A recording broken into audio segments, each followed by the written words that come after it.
5. Not getting. I don't mind this. He has a short stack. He knows he's going to get a few colors. This is a hand that plays fairly well multi-way. Even if he only gets one color, he's not going to be that bad off against any 4 from somebody else. Unless it's like an ace-ace, jack-jack kind of hand. I think Kevin's in horrible shape.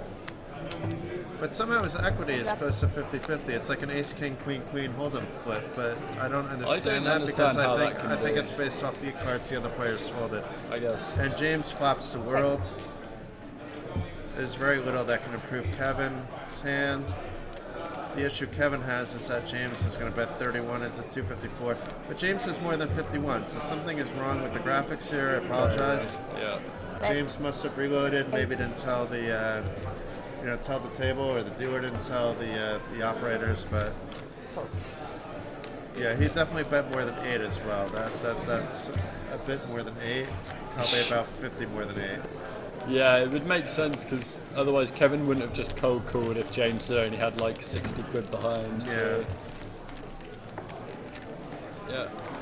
Argo, who's the clicker, keeping track of all the bets, it's a very difficult job to stay focused for as many hours as he has. There have been bonus streams as well. And they do a great job. Yeah, it's spectacular. You know, it's like usually like it just takes one missed bet a stream, or a lot of times it's not even his fault. It's the player just taking chips out of their pocket, not telling the dealer, or the dealer seeing it and not telling him. Yeah, and it's as simple as that. But props to Argo. We were busy giving props to the production team. So let's go back to that. Props to Christian. Props to Ruto. And of course, props to long-time 24H Productions, all-around good guy, Alexei. Big up. The whole team's doing a good job.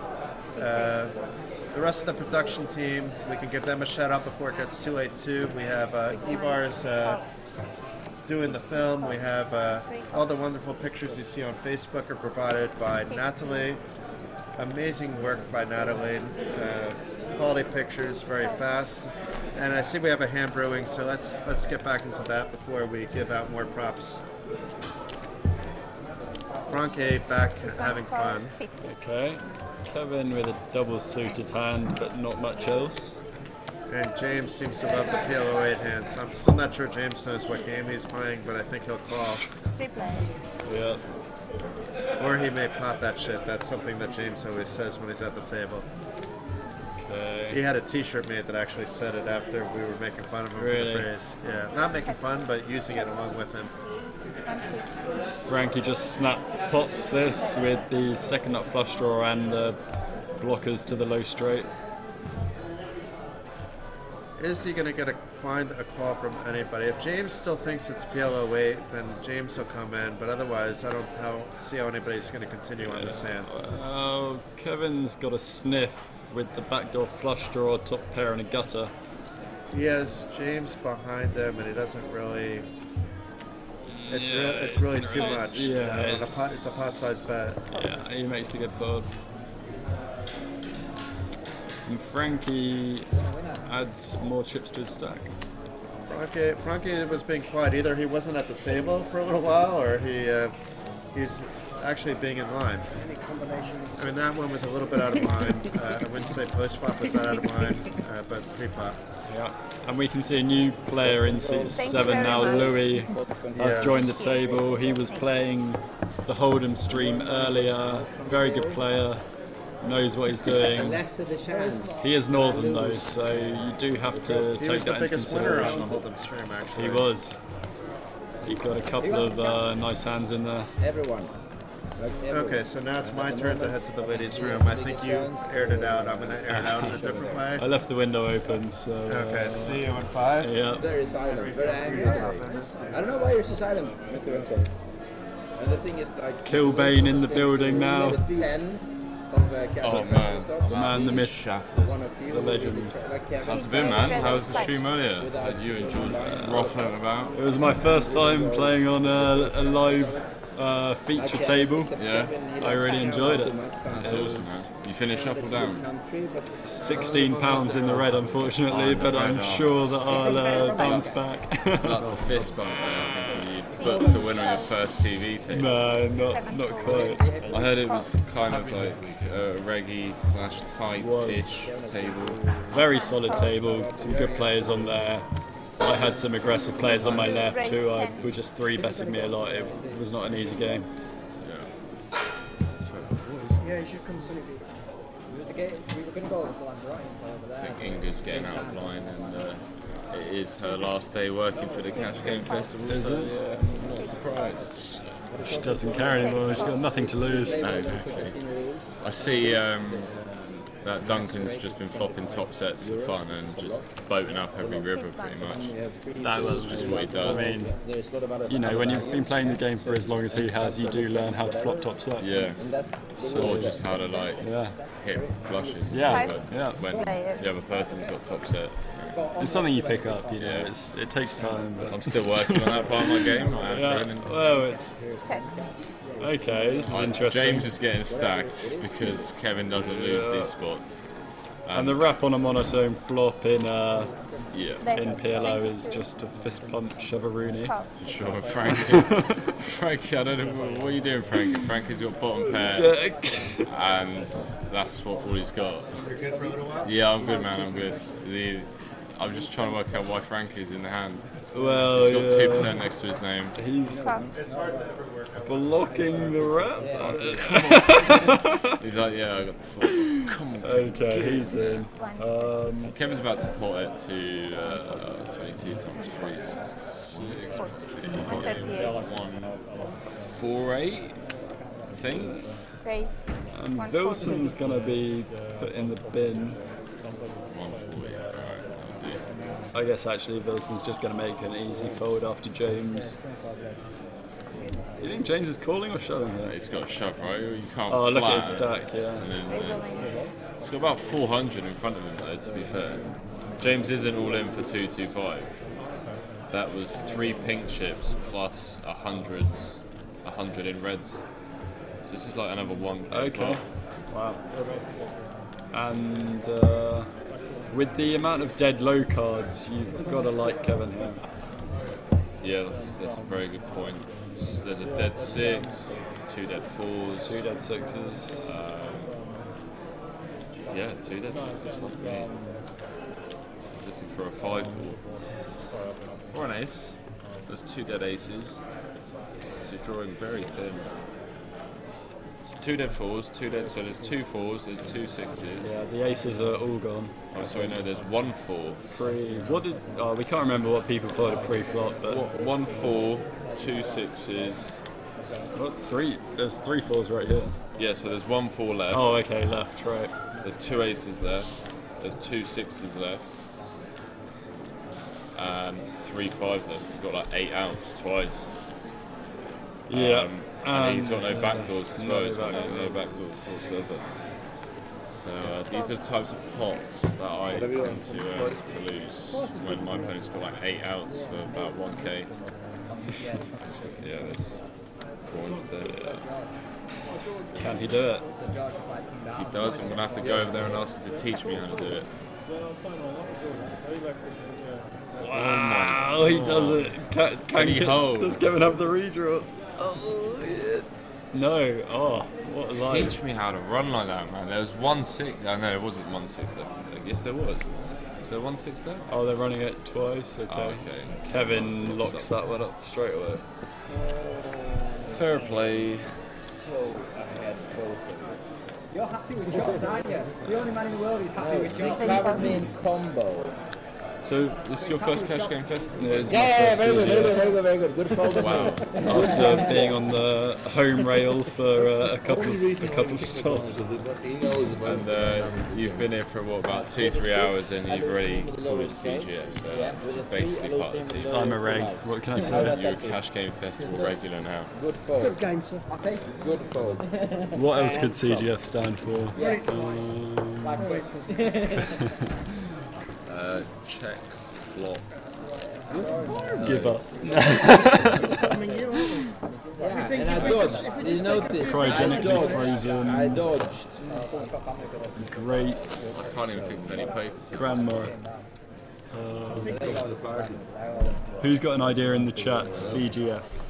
Send us your shout. Oh, that's Michael. What's up, dude? How's it going, man? It's nice to see you. I played the tournament with him on Wednesday, where the Cash Game Festival basically gave away like £600 to everyone involved for the staked table, which George then played on the Thursday. I think he came like second. Ah, yeah. I saw that one. Yeah, Cashew ripped him the king for, but hey, it's a learning curve, you know. Like you've got to float with them back to the first draws sometimes. He's been giving it the big one in the chat box Has he? all afternoon. Yeah? Yeah, he's trying to source some heads up action. But I love it. Yeah, look, he's going for it. He's going for it. what's been your highlight of the festival so far, Henry? For me, I mean, being a bit results oriented, but shipping the free roll. How much did you get for that? 450 quid. Oh, we'll take it. Very nice. A 250 euro Unibet Open package. Really? Yeah, that's it. Is that a live tournament? No, it's an online qualifier for a 2K package. Okay. So not every day you get to play that. Very nice. It'd be nice to actually turn that 250 into a 2K package. I think I saw a shout from C1 raise 25. C2 full. his name. Graham? Oh, Jeffrey. Jeffrey with cold gin Fanta. That's quite Sounds good. grim. I thought I was thinking that sounds quite nice. I could go for a cold gin Fanta right now. Apparently, Roseman wants to face Michael off, mate. They want to. Yeah. I think Rose has been sitting in a lobby on party poker for a few hours waiting for Michael, and he's a no-show. So. Has he told him what table he's at, like table number and everything? That'd be quality. Roseman, tell him the table name so that Michael has no excuse. And I don't know what new Henry ain't as nitty. Everyone keeps calling me a nit recently. Apparently my game's changed. We've played together a couple of times recently, and for sure you were a little bit tighter than you have been, so I'd go with it. Fair enough. You're not the first person to say that No. either. I think Michael, a good friend of ours, said it to me a bit. I think even Seema was in with that shout. So Oh yeah, but Seema calls everyone a nit. That's like, true, She she calls does. Donati, I mean, Donati is Donati is a a nit. bit of a nit. Yeah, TV is a nit, so yeah. Oh shit, she's right. That's fair enough. That is fair enough. Wow, okay. That's a spicy turn card. These hands. Yawn with the straight, but 3 diamonds. And a set for Kevin. Gets the check mark.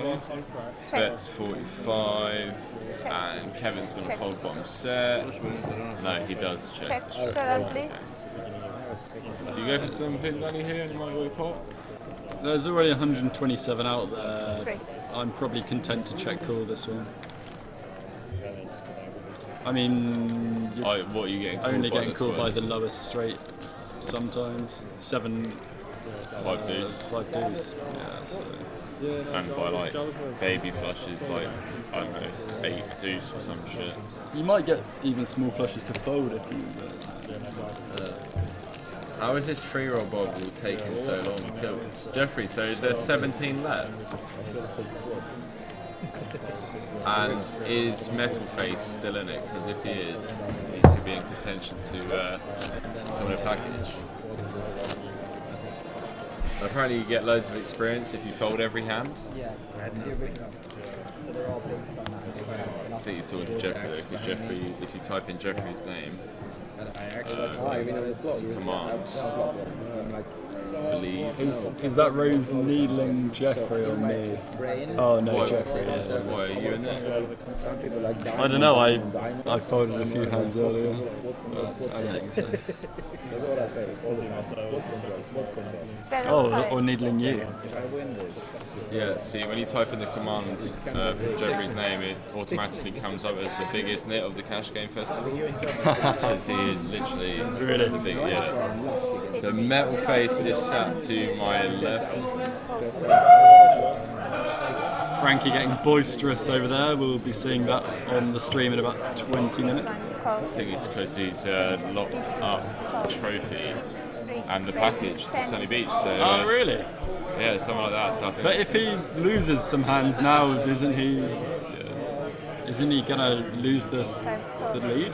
no, because Oh, he's already got the lead. he's already got the lead from, C1. I think it was like the first stream that he played, day one. Must be. He just like managed to make like 5 players. 750 big blinds. What's a life? Yeah. Bet Started 60. off with 200, managed to spin it up to like 1700 or so in like a 2-2 PLA game. That is. And he was like betting like £4 into pots of like 350 as well. Really? Yeah, it's just. Maybe he knows something we don't. He actually does, mate. Like, cause how do you play against that? Like, you're sat there with like the second nuts, and like he bets 4, and he does it with the nuts as well. Like, he'll do it with the nuts. So Exactly. Very well balanced. yeah, exactly. Check. I spun £88 into 1.2k this week. Hashtag thin brag from Michael. Hashtag we've all done that. Check. Have you ever done that? I Sub have, 100 to plus 1k I've done that on one occasion. online. No, in a casino in Leeds, I bought him for 75 and left with 1,150 after literally making the nuts in about half the pots I played. It was a beautiful evening and one that will never be repeated. Was it like a 1-1 game as well? It was 1-2. That's disgusting. So you bought it for like This is 37 back. I was days. 18. I'd just started playing poker. I got convinced to go to the casino with my friends from York University, and I somehow made a bag. And I went home feeling like, all right, I guess I'm just going to be a professional poker player. This is an easy You're game. like Phil Ivey, I watch was- out, mate. Yeah, I was like, okay, so that's 365k. Yeah, so tax free. Grinding 1-2. That's my living. That's hilarious. That's funny. Have you? What's been your biggest spin up? My biggest spin up was actually here at the Cash Game Festival in London in January. Really? I managed to get Ace Queen in against the aces of Kevin Malone, who's at the table. Obviously, I flopped trips because I'm just that's what I do. I do that for a living. So this, I think I had in the region after losing the big pot, I had about 30 to 50 pounds left. And I was tilted as fuck, so I'm not reloading until I bust. Okay. Put my headphones in, 3 hands in, got ace queen. Kevin's obviously got aces, managed to double up though. Oh, what a life. About 2 hands later, I'm in a hand with Kevin and his good friend Barry, who comes along to most of the Cash Game festivals. I know Barry. I turned the nut flush and a triple up against both of them. Very so nice. up to like 300, and then yeah, just kept like doing what you did basically. Every hand I was in, I just flopped the nuts and turned the nuts. Yep. Yeah, cashed out about 1.7k. So. Ooh, we love it. We love it. Jeffrey, unlucky man. Unlucky. Are you guys in the money yet? It'd be nice to know if you guys are in the money. Guess I'm gonna try and get up. C3 raise 18. And what's happening here? Looks like Loads of speculative hands. 5. under the. Okay, we don't know Duncan's cards, but he limped. Louis with a beautiful hand limped. Mr. Wilson limped. Kevin's in there. And then Frankie on the bottom with kings, double suited, understandably, pots it. Louis is not going anywhere. That's a nice hand. A lot of connectivity, a lot of board coverage as well. That's a super huge hand. And James is going to feel priced in. So What's James got? Oh, okay, yeah, fair enough. 4-4-3 Ds. We might need to have a word with James afterwards and just tell him that these are not the types of hands to be getting involved with. Most of the time, even with the 4s, if you do flop a 4, it's going to be bottom set. yeah, it's risky, isn't it? You can easily get stacked with low sets. Yeah, no, I agree. Ooh, a bit of a whiff. Wilson's got top pair. Louis got bottom 2, but I don't think he'll be like exactly over the moon with it. With the gutter Check. ball. He waited, Not a good gutter till the ball. dealer Check. completely 2-3 minutes. Check. So I check through. Let's get check through. Yeah. Jack on the Jack turn. of clubs, please. Okay. Check. So Mr. Wilson improves to a think better Frankie's 2 pair. What do you think? Louis can't set. Surprised to see Louis bet here. He's quite a good player, so I think, yeah, he does check. Check. Be interesting if Frankie wants to turn this into a bluff now. With the 2 kings. Bet. the Put blockers. £6 into 96. I like it. Oh, wait, did you? How did you? Did you see the graphic? No. I swear you said that before. I saw him throw a ship. Raise. Oh, 15. okay. Mr. Wilson with the min click to 15. Guys, I thought you made an unbelievable read. Hold.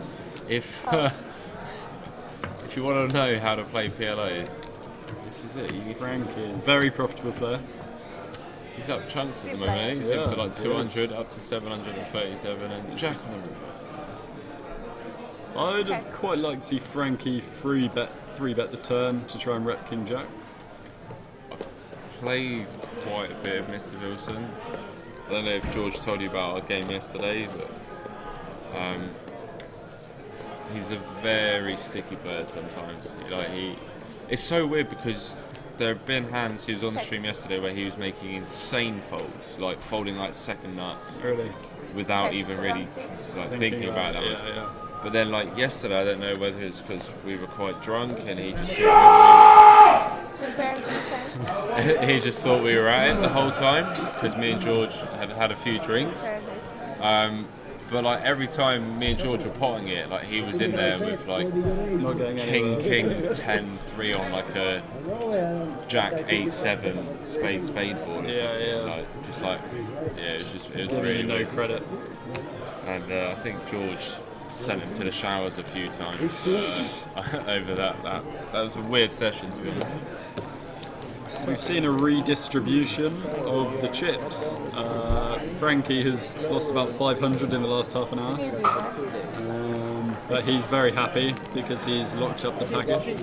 Who's he lost 500 to? And sheet. Just exactly. 100 here, I know 100 what he there, I did think. before. It's okay. I set up the game. You can wait over there. And then does this David handicap. looks like he's standing up a bit. handicaps. Goalkeeper rating. Yeah, he won that big King, Queen versus King 10 hand. Well, he won half the pot in that, which was a 1.1k pot. You can Yes. see that. It's Yeah, of course. Oh, he actually won three quarters Yeah, of they it. shot the Yeah. first one and he scooped the second. Yeah, he won the second. And then when he came, Oh man, don't you just wish we could like run our own little home game? Look at that rake and that jar there. Two of us buy a table, what we can get tables for about exactly. a couple of comfy chairs, a few decks of cards, and here's your make a nice little £50 You have a smaller That's better than our ROI at 1-2. Are we? Is it actually legal though? Is it illegal? I think it might be illegal to host raked games. Oh yeah, it's 100%. I used to run. Mate, run the stream. You don't Happy want to to say that admit to on any stream. crimes. I was in Bulgaria. Like, I no longer have residency out there, so there's literally nothing. There's no way that it can ever be proved. But we got arrested for it anyway. So it was just. Oh, you got arrested. Yeah, we got arrested, and then like a week later we were running it again, and it was just Wow. it was quite fun. second goal or something. Those were the days, man. Playing poker when you were 16 years old, making like 10 quid and just thinking, this is it. This is it. We're not going to school anymore. Who needs an education? I've got poker. 24. Oh, Metal's doubled up again. There's 24. Wow, 16, Ryan Davey in with a real chance 5. apparently of shipping himself a package to... How is he playing it? Like, where is his phone? Yeah, that's what I'm thinking. Oh, I think he might have his phone on his lap or something. Oh Yeah, yeah, he keeps looking down. Yeah. A lot of looking down. Or he's just got his dong out and he's just, he's just like, see, yep, I like it. Oh man. 1, 2. But what if he gets put in two really tough spots? One in the free roll, Yeah, one in, well, and he's just, that's it's it. just like, Well, Michael, who was playing the Hold'em earlier, is always playing tournaments on his Oh, yeah, iPad that's during it. cash games. yeah. So people do it. Have you picked up on any reads from him when he's playing on his? Yeah, he 3-bets with a stronger range during an iPad tournament. So if he 3-bets you while he's on his iPad, it's a fold, and if the iPad's away, then you can put in the 4-bet with a bit more confidence. That's my strategy. That's quality. I love it when like he's playing and you can tell that he's got a genuine hand because he won't even look at his iPad. He'll just be like this, putting that face that he pulls before he just fires that about. Yeah. Like, all right, Mike. Yeah. Fair enough, mate. You got it. Right, you've clicked the sit out button in your tournament so you can focus on this hand. Yeah. That's quality.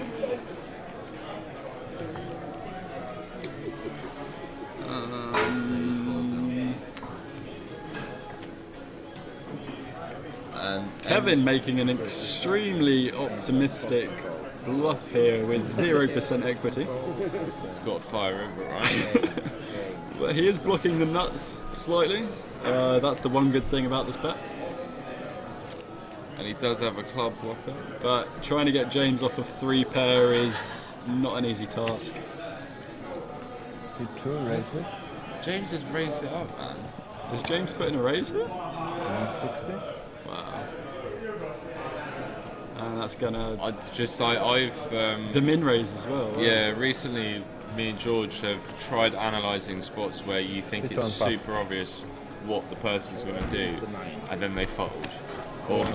Or then they check or like do something like this, and it's just... I don't understand, because if he gets 3-bets, if he gets 3-bet, he he's shows the 8 in the bin.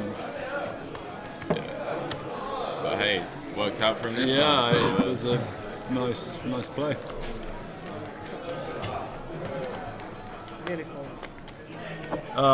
Different Michael M. Sewell.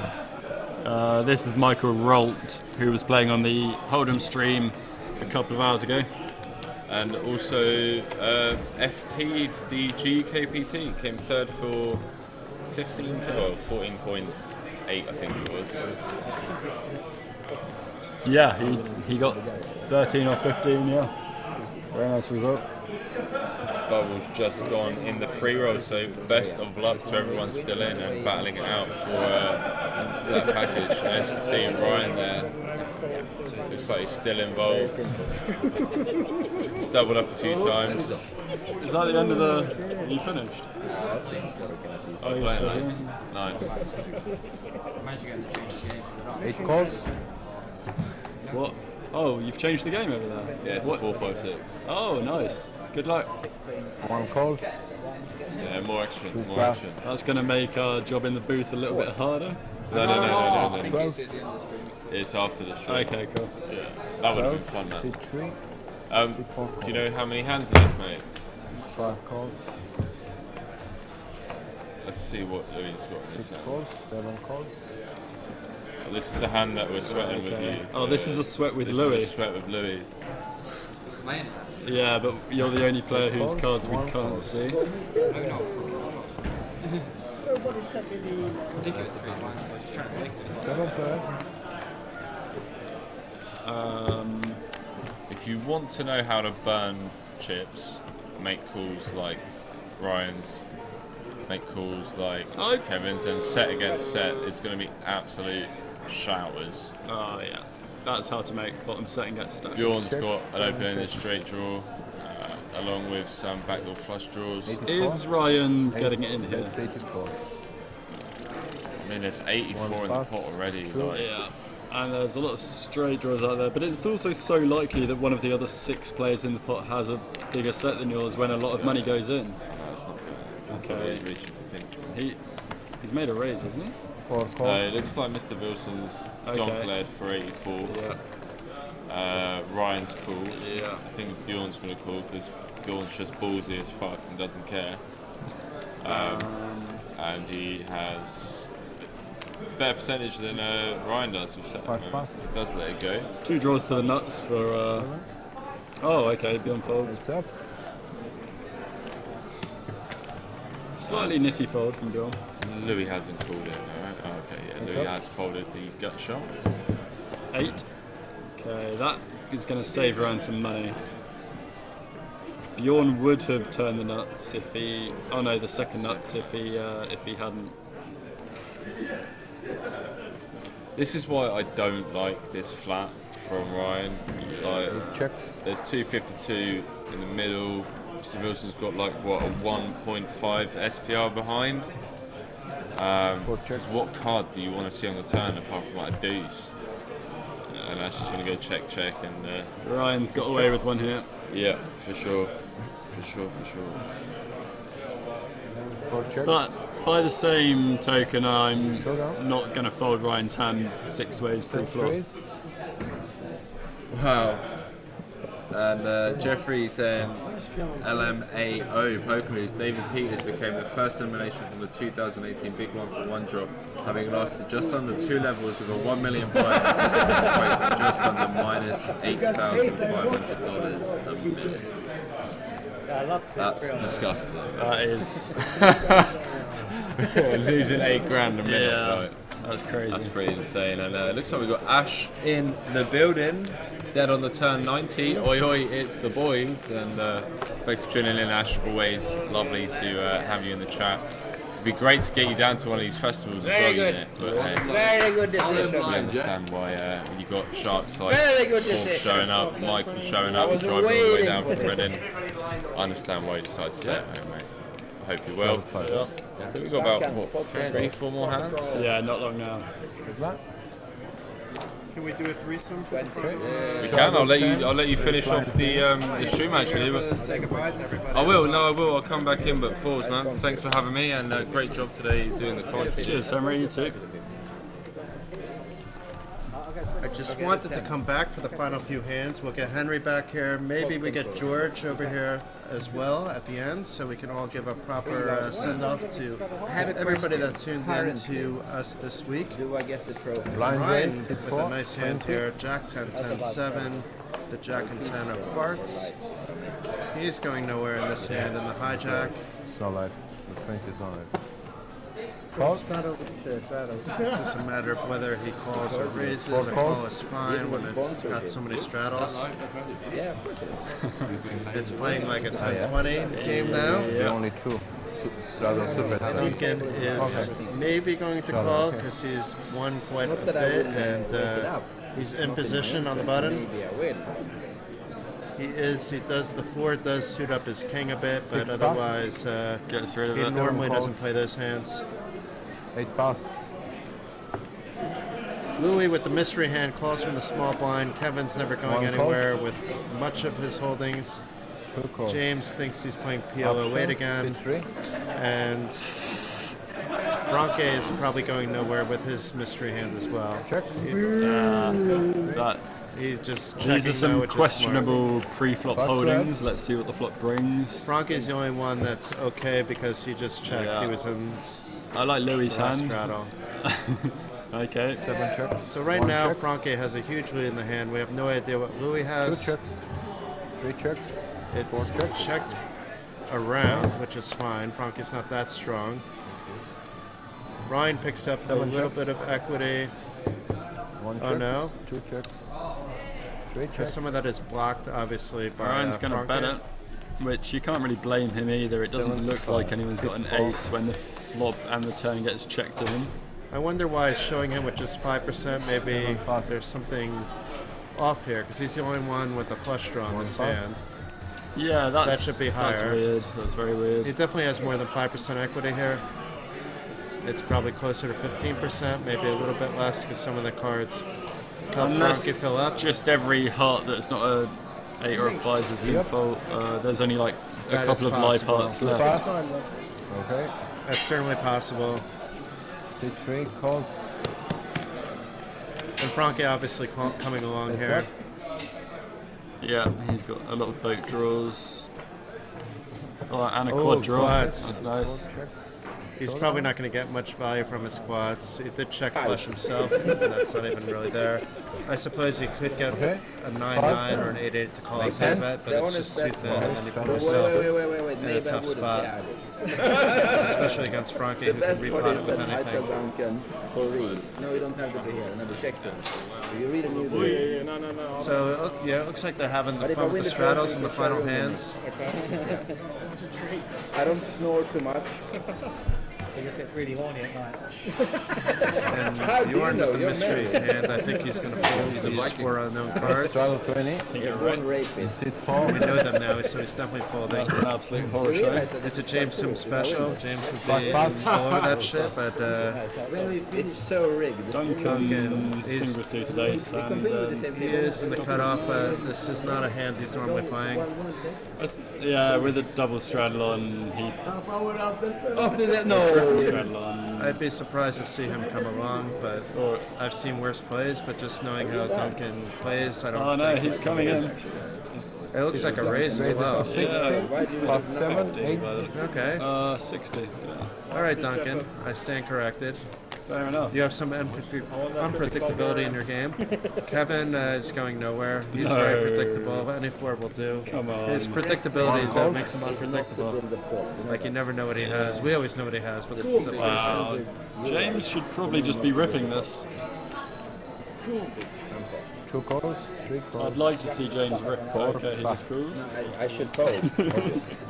The problem is that Duncan raised, right? So how often has Duncan been raising in these situations, right? So your kings can be utterly dominated, Which I might and then you have. have no other value in your hand if you're James. Yeah, well, he's got the nut blocker now. Duncan's somehow in the lead in this hand with 1 2 check. pair. 2 checks. Nobody has the flush. The pot's already pretty big. I don't know how much bigger we possibly can see it though. What card would we need to see for this to? If we saw a king and an ace, then yes. A king would be good. I'm saying that. I think yeah, Ryan with the right move here. He's suited the Jack 8 connect fairly well with his aces. Get as much in now as you can, and then just get it in on the flop. Crystal clear 3 bet. Everybody else should get out of the way here. Bjorn has no business staying in the hand. Duncan's not going to like what he sees. Louis shouldn't like what he sees, but it's better than the last 2. And Franke has actually a pretty good hand for Franke, so Well, it's a rainbow, which isn't. We don't love it, but we're not even in position. it's fine though because he Might be knows that fine. Ryan should be firing out on any flops, and then Franke is actually in a pretty good spot here. Oh, this Like, unless it's a flop like that, and Franke has top pair, and Ryan's going to fire all in. is Frankie gonna find a fold on the flop, or is he just gonna stack off? He That's the shouldn't really question. find the fold here though. What I want to know is how many have 46% proof. Ryan, you're about to see something about to get beautiful both happen. Yeah, so Frankie shoves before Ryan. That's interesting. And Ryan snaps it off. Ryan makes the snap. How many times are they going to run it? Ryan just popped in. It's being run once. I predict that Ryan will win this hand If Ryan is standing here, I think I'm not going to bet against based you. on the way he comes with a grin on his face. I won the proof twice. Frankie giving Ryan a high five. Frankie's just happy because he knows no matter what happens here, he's going to win the trophy. 27, both. And to him, the trophy's more important than the 2K pot that's here. Anything. What control? If he would have been in, would have been dangerous. 4 ball. Yeah. That brings the percentages over to Ryan. And a jack. A 3 ball. All The right. heart can stop beating. Frankie congratulates Ryan. Ryan raises his hands like a champ, It's good, yeah? like a boss. Good game, good game. Good game, all. Very nice. And Frankie's shaking hands with everybody. Was that the last hand, Ryan? Or was it? Okay, so that was the last hand. Let's get George over here. George, Henry, this is the last hand. I think you guys should, everybody should be here. I have Stu's in tennis. Change the deck. I don't even know if we can see. That was the last hand. We're all in, and I think somehow that worked. Are you staying sleepover? Well, thank you everybody for tuning in. I had a great time with all 3 of you. It wouldn't have been the same without you guys tuning in. Thanks to Franke for hosting the festival. Thank you to everybody involved with the festival. Thank you to Inga. It's her last festival, so farewell to Inga as well.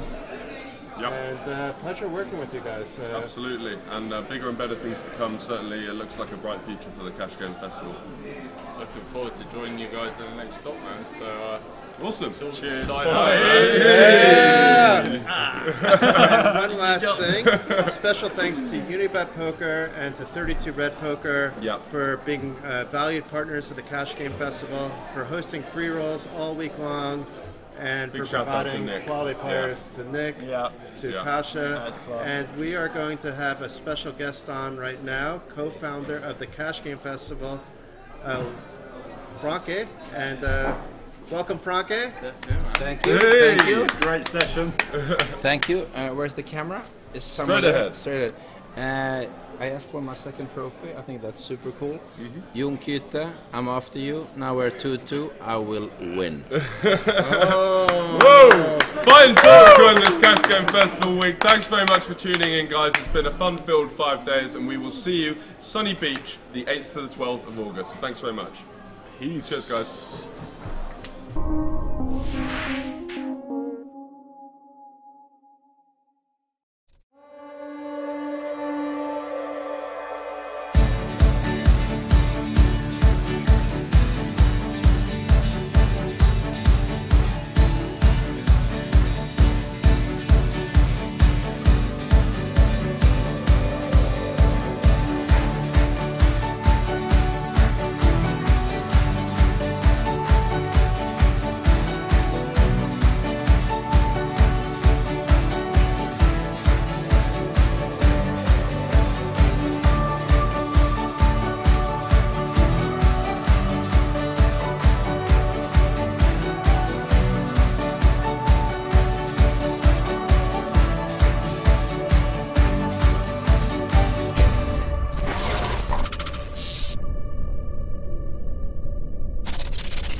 is a Victoria Line train to Seven Sisters. The Central Line is part suspended.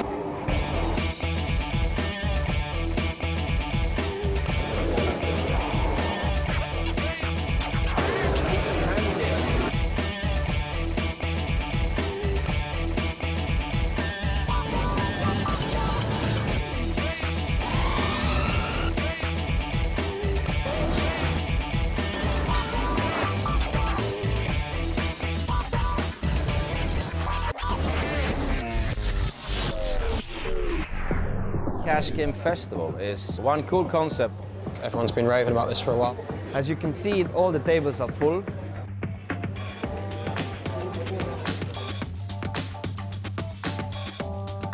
We are live at Asper's Casino. The really good things here, it was you could pre-register for the cash game. 2 weeks ago, you could actually say, I'm going to play that level on that time, and that's really good. Normally in a traditional casino, you just put your name down and wait, but here, all the tables were already planned before.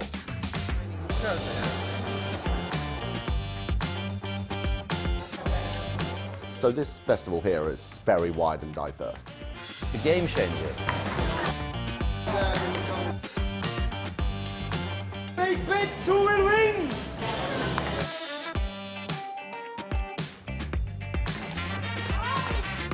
Michael, who took me out, eventually won the whole thing. So come here, our winner!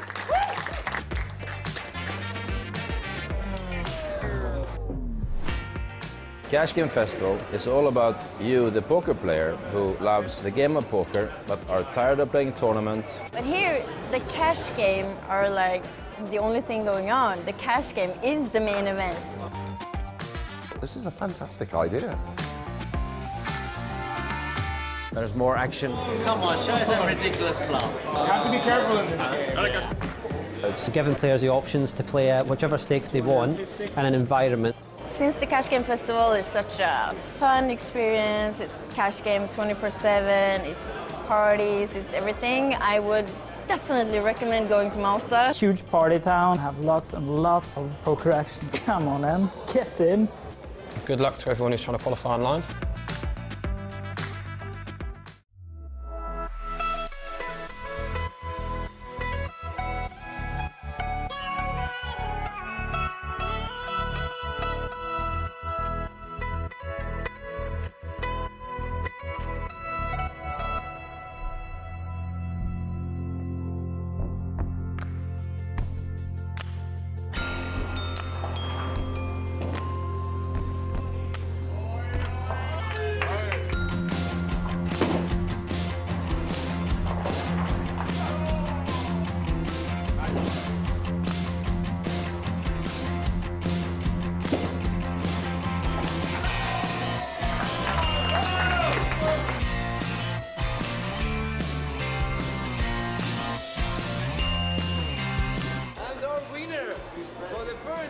Challenge ever, Mr. Peter.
not only here to play poker. Poker is the main event, but it's everything that's around it. Relax, play the game with friends, new friends. And I think we have the recipe here. You see that there's poker, fun, dinners, great nightlife, beautiful beaches, side activities. I loved it. I fell in love with it from the beginning. People are having fun. They can go out for a bit. Socializing, spending time on the beach, go on the catamaran for the afternoon.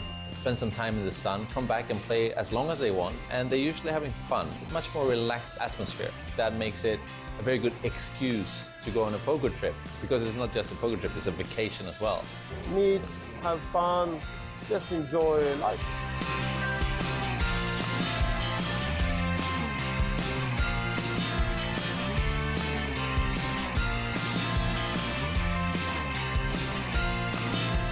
I'm not a tournament player. Cash Game Festival is perfect for me. I'm not a poker guy. I've played first-time poker last night at the Cash Game, and actually I won. You come and go as you want, play poker, have fun. And that's what our Cash Game Festival is about. When you have the mixture of poker players, businessmen, and casino customers, it's a good mix.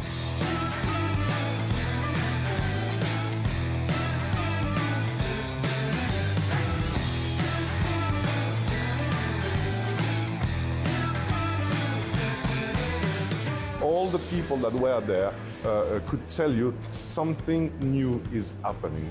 When you have social part as well, you can mix, you get to know the players, just play a little bit of cash. It wouldn't be the same fun with the poker tournament. I think it's going to be bigger and bigger and bigger. The concept is really cool. Chance to win a package for our next stop, Bulgaria. So if you're at home there watching the Twitch, why don't you visit the partner companies and see what is their campaign now running? And we set off for Bulgaria after that. And the fact that this Cash Game, for me, changes it all.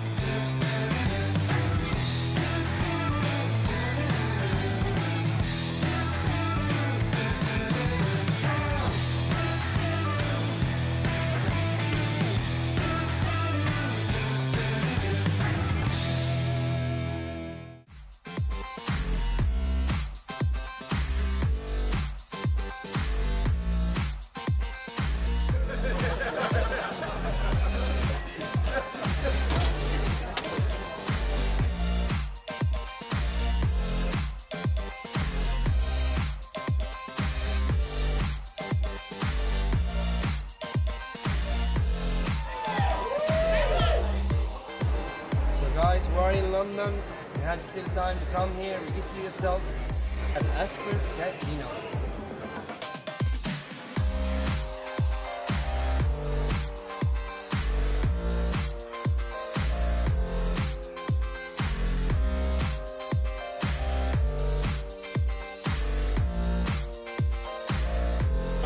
Come on, show us some ridiculous bluff. Oh, come on. H will be out from left hand. Have to be careful in this.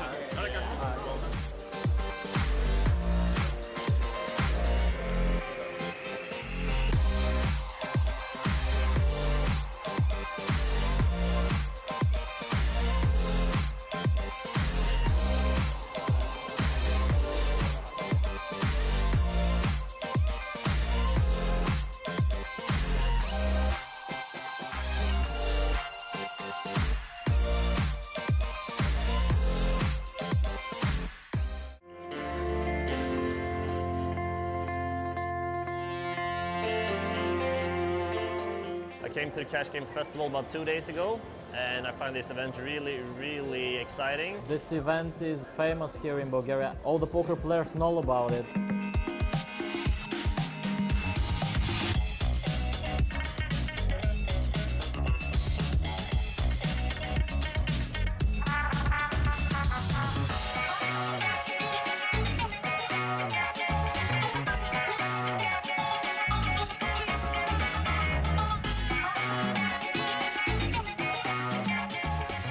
With this activity package, I've been doing like stuff every day. That's been really lifting the whole trip a lot, I think. He called with ace high, hero call, ace high. 2.4K in the middle, going straight to Yanar. What a hand. You meet new friends, new players, new people who like to play poker, and also having fun outside the poker table. I think the social aspect is very important because it helps you relax, it helps you clear your head for the next day of poker.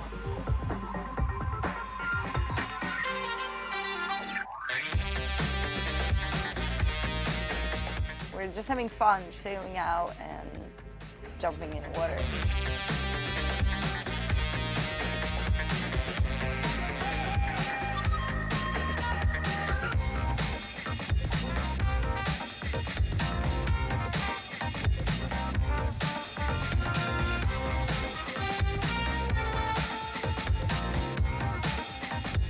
My advice to people who is just looking or playing online is like, come to the festivals, it's fun. The most enjoyable part of poker for me is the freedom.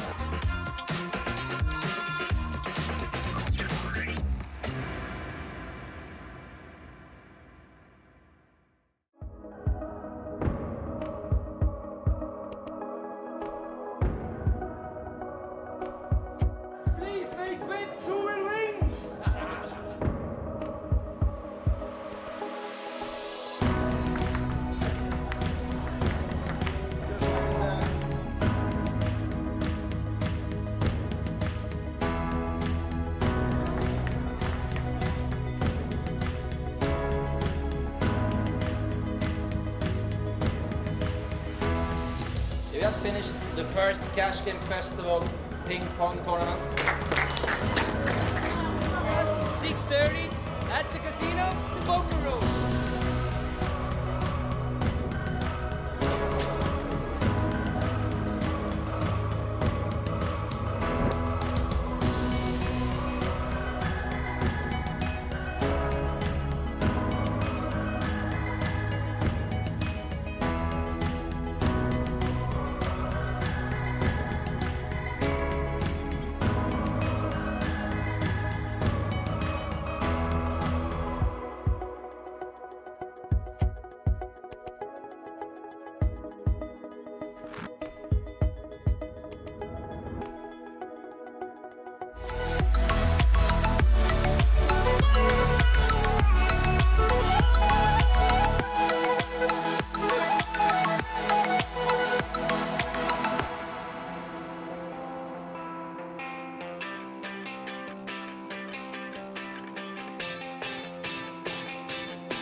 He ran it twice.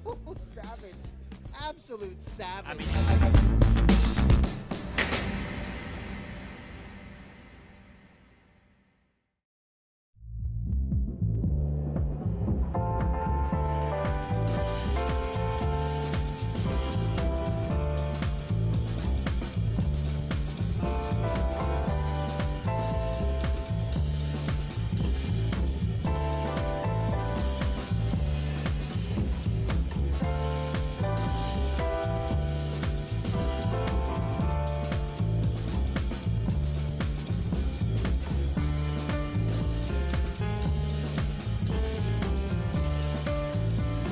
So I've never played before, but I've been watching everyone else play and I've been sitting here thinking, okay, you know what?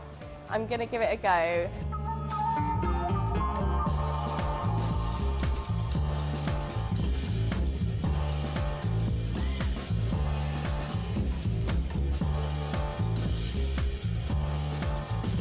It was an amazing day. Really, really enjoyed it.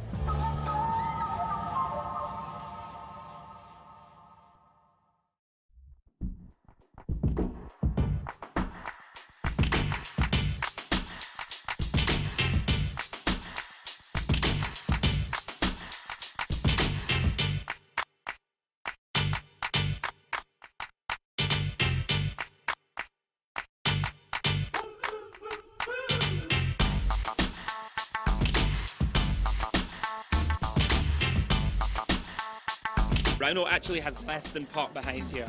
He only has 2k left, 2.4k in the middle. Let's see if he has the heart here to go ahead and rip it in.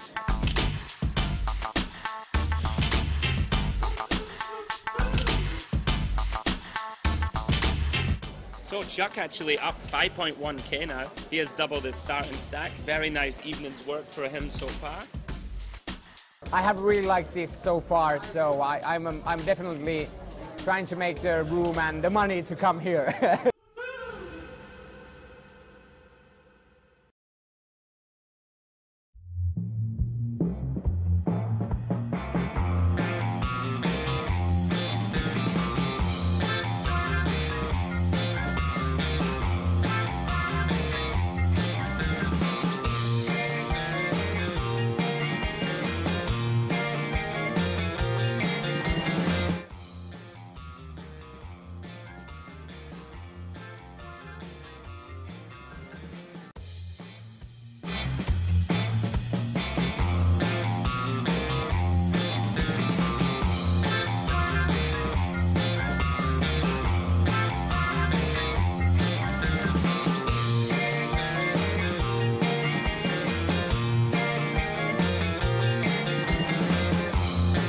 The reason I'm coming here is to meet the people, to have a great experience, to do the side events. That's what it's actually making it. That is why it's a wonderful experience.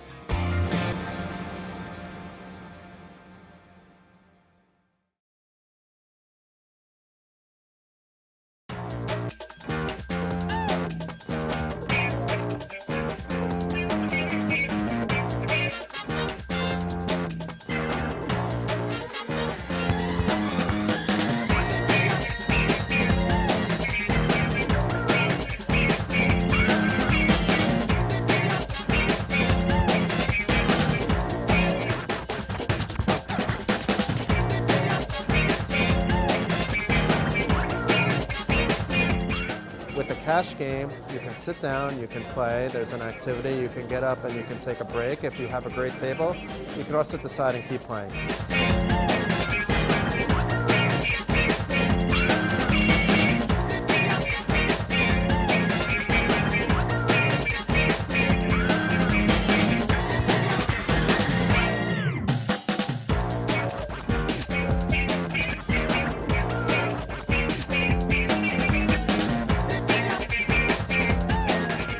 Flop, flush, over, flop, flush, get it in.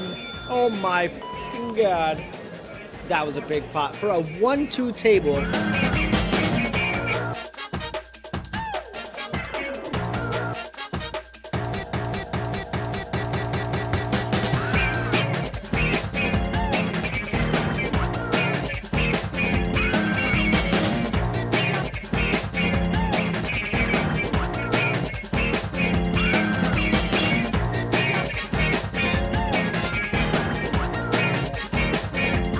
year, the festival started again back in London. I'm looking forward to the next stop in Slovenia because I've never been there before, and there will be plenty of players from Italy, which I've never played against.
I like the cash games because everybody's friendly, you can talk to each other and laughing, talking about the other stuff than just poker and having a good time.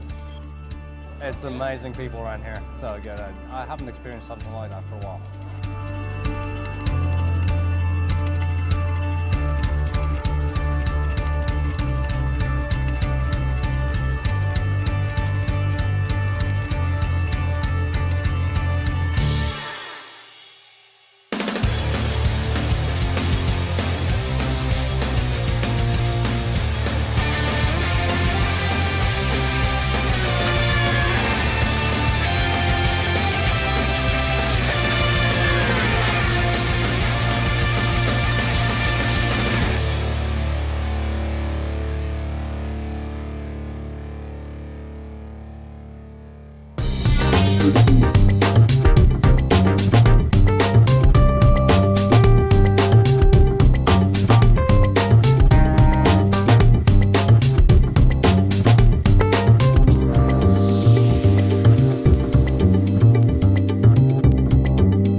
I like the cash games because everybody's friendly, you can talk to each other, laughing, talking about the other stuff than just poker and having a good time.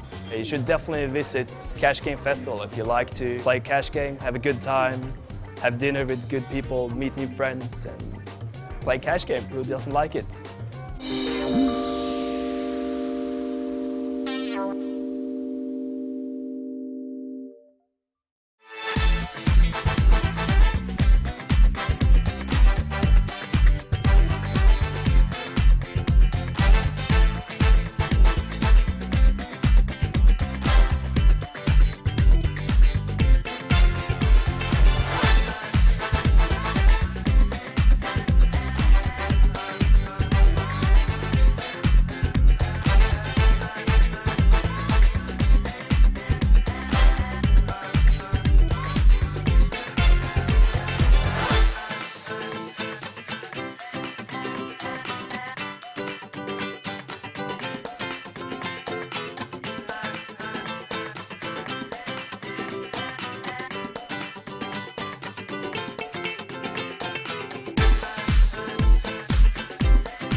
Game Festival is a great event for poker, and not just for the games as well, but the whole atmosphere. The people that are here, the organisers, everyone's just here to make sure everyone has a great time.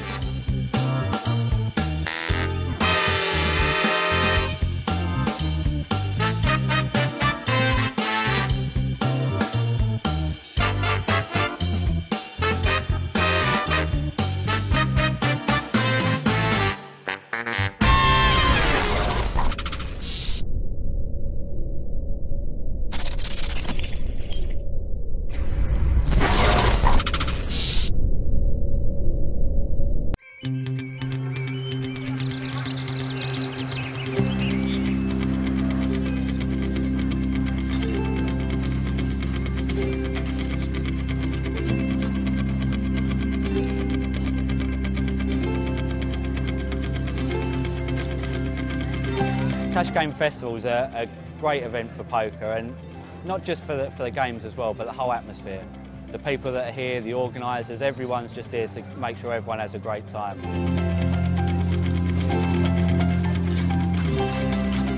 Poker is not only about technical stuff, it's as well about mindset, emotions, what you eat, what do you think, how do you feel, your habits, everything.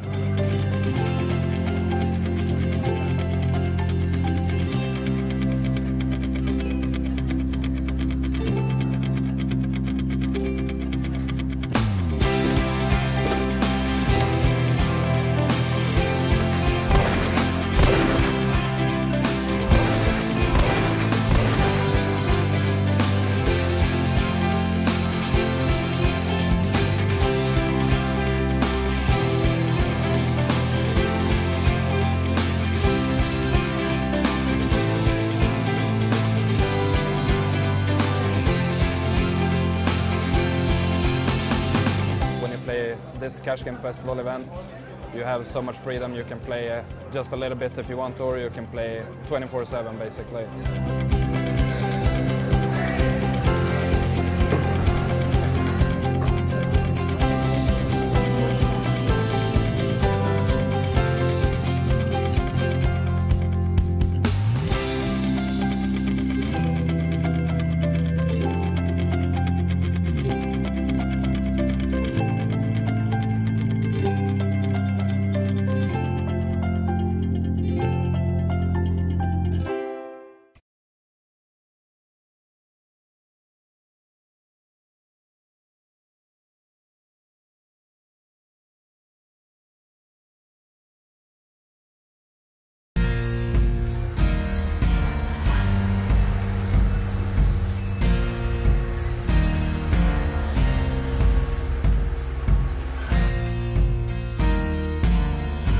My name is Brandon, the commentator for the Cash Game Festival.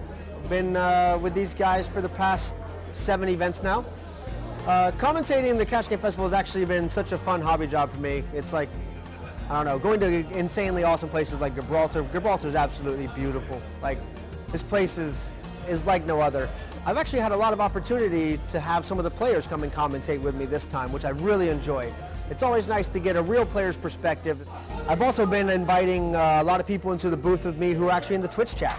So whether you're checking us out on the Twitch stream or in the local areas, just come on down and check out Cash Game Festival. We have players from all skill levels, and you can start your buy-in for as little as 50 pounds, man. Come check out where the fun is.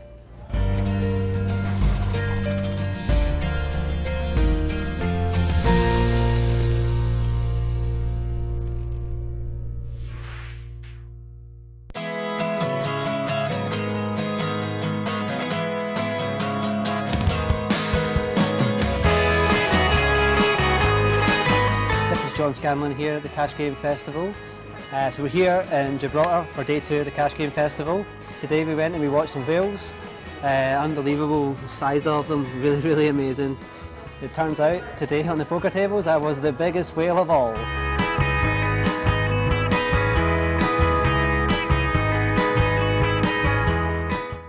Just did a bit of a spin up on the roulette table for the Cash Game Festival promotion to win a package to Malta.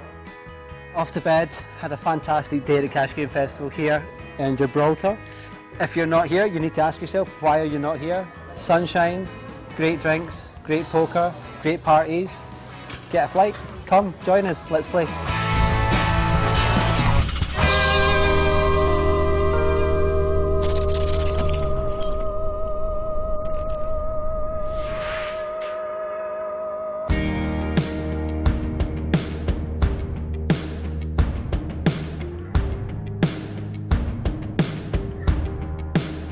Hey guys, this is the day 4 of Cash Game Festivals in Gibraltar. I'm Veli-Matti Puumala and I'm here to play some cash games, PLO, Svit and anything you name it. Today we started the day with a pool party on the top of the boat, which was like super awesome. After that we're watching some hockey, but we're gonna see the results while we're playing PLO at the feature table. We're gonna put on 2-2 PLO. We have a few Finnish players there, of course, because we only play Omaha here.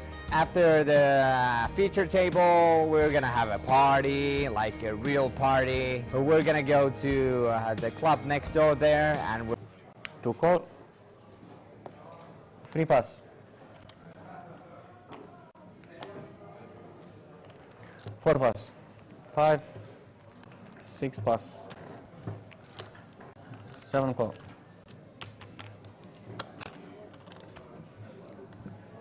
Three players.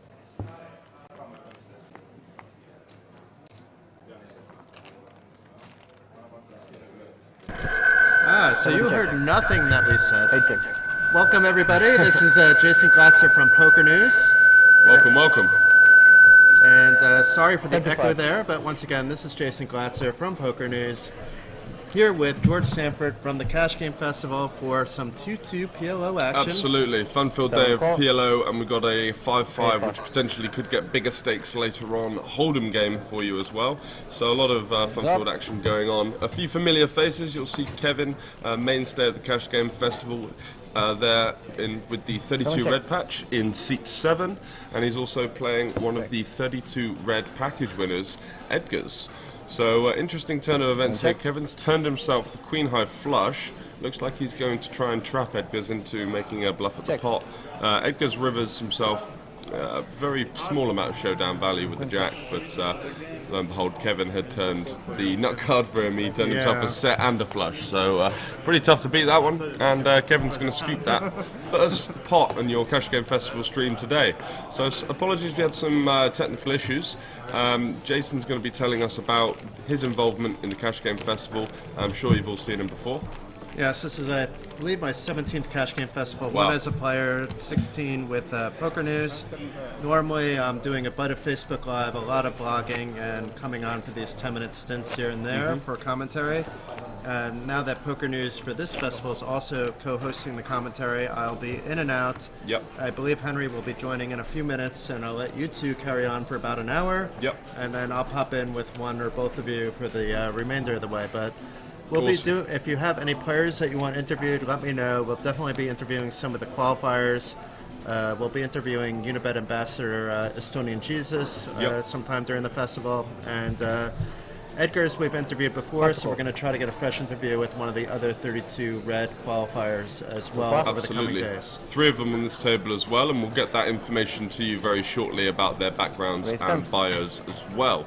So let's go into the next hand here. Looks like we're playing some 2-2-5 with the straddle. I'm not sure if that's mandatory or not, but we'll see how the game develops.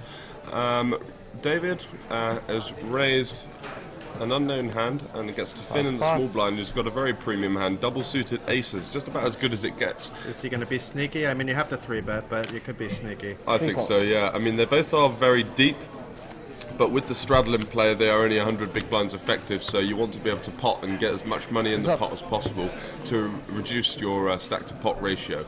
Which means that it's easier to navigate post-flop. But David with the monster here, double-suited rundown, and different suits than Finn, although he doesn't know that. And flops fairly well as well. He's got himself the top pair on the paired board with a flush draw. Definitely going to be continuing for at least one street. He's got the 10 as a clean out, as well as the spade. Tough to know this spot though, because obviously on the paired board against a 3-betting range, they're likely going to have some kings and aces, those kind of hands. So definitely not worth raise getting it in with just the 9 high flush draw, but definitely can float in position and see what the turn brings. For sure. Interesting looking turn there, Jason. What do you think about that? Opens up a lot of straight draw possibilities. He does have the 10 blocker and the 8 blocker for sets. There's very little 3s in Finn's hand as well, although obviously it could have easily been ace queen 3 instead of 4. So an excellent card overall, and David now gets the check mark.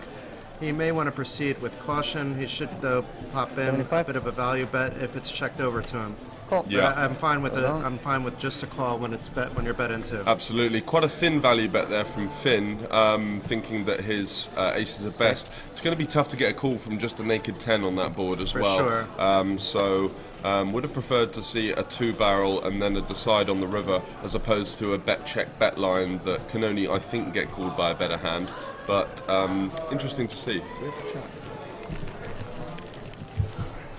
And we have our man Alexei over here. I don't think the camera can see him, but Pulling he's, the strings.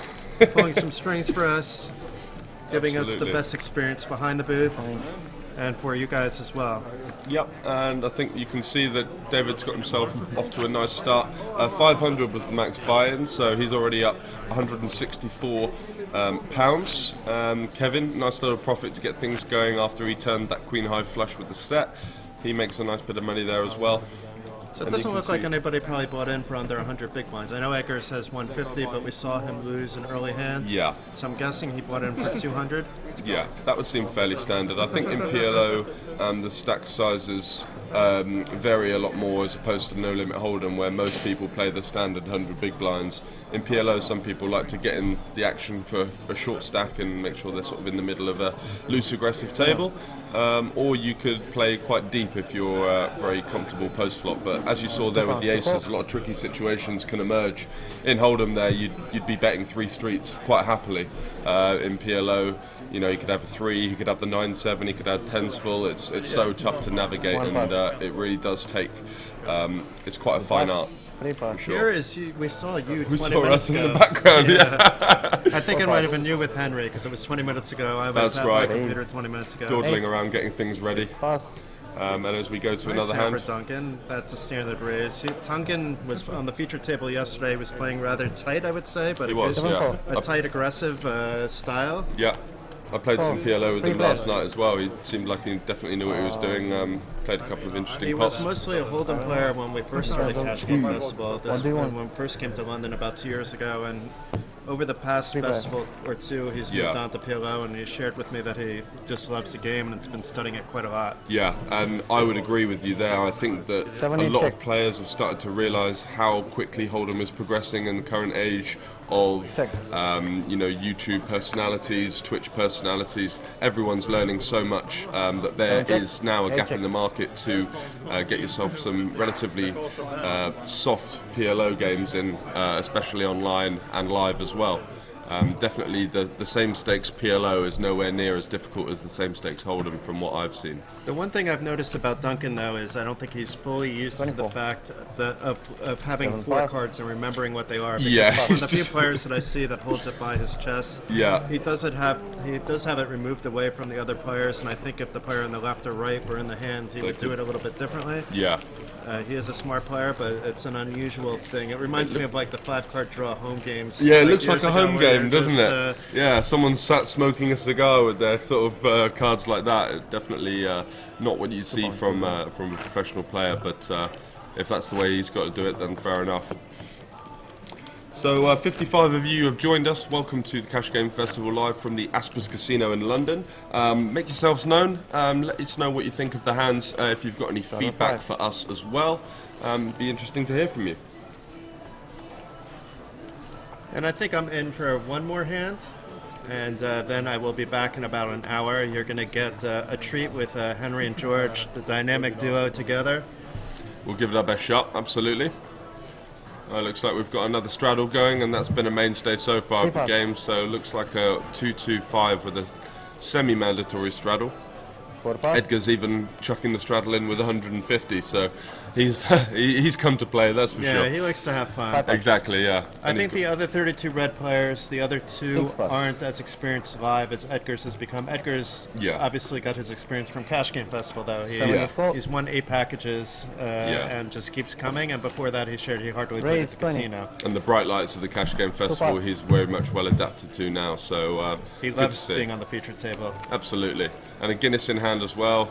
That'll calm the nerves. Good to 7 see. So an unknown hand from Brian. Does take a while for our RFDI scanners to adjust to the 4-card PLO. Much tougher to get that information, but I'm sure we'll see by at least the end of the hand. We do know that's a good flop for Philip, though, regardless. Wow. I mean, obviously he doesn't have the queen, so he has to be careful a little bit, but... Backdoor straight flush draw. Yeah. Yeah, lovely. The 7 would be the nuts, but the queen would be... I think he'd take the queen on the turn. Yeah, he would take it.